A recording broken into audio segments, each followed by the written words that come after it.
Look, before I talk about anything else, I want to give a shout out to the Australian rugby team, the Wallabies, who on Saturday in Perth were almost decimated before the match began. The gifted Quade Cooper injured in the warm-up.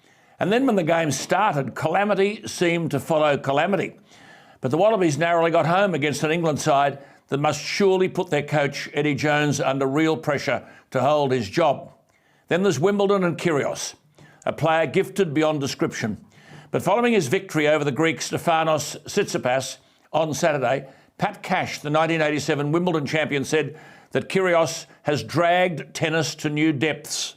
Said Pat Cash of Kyrgios, he has brought tennis to the lowest level I have seen as far as gamesmanship, cheating, manipulation, abuse, aggressive behaviour of umpires and linesmen. But do we blame Kyrgios or a Wimbledon championship that seems to allow its standards to be trashed? However, there's a 29-year-old Australian in the last 16, Jason Kubler. No publicity of this young fella. It was clear from an early age that this young man was the real deal. He was born in Brisbane to an Australian father and a Philippine-born mother. In 2009, this is how good he is, he became only the second player in history, alongside the great Rafael Nadal, to go through undefeated the World Youth Cup and the Junior Davis Cup. He was the #1 junior in the world in 2010. But how do you define suffering? 2 words, Jason Kubler.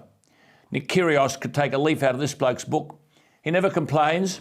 He spent the majority of his professional career in surgeries and hospitals with an hereditary knee condition that results in weakened meniscus around the joints. It was always said that if his body ever allowed him to be fully fit, he was as good as anything in the world, except that since he came out of the junior ranks, his body has fallen to pieces. 5 operations on his left knee and 1 on his right. A few years ago, he had 14 cents in his bank account, but he never complains.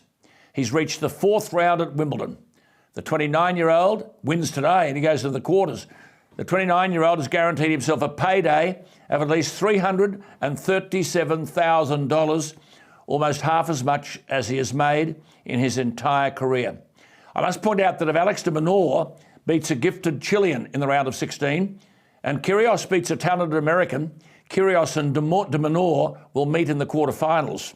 If Wimbledon haven't already acted on Kyrgios' behaviour, that showdown between the 2 Australians could be something. If Jason Kubler can get over Taylor Fritz, he most probably will face Rafael Nadal. Taylor Fritz is the #1 American, good player. But the Kubler story is one of the great success stories about confronting and overcoming adversity.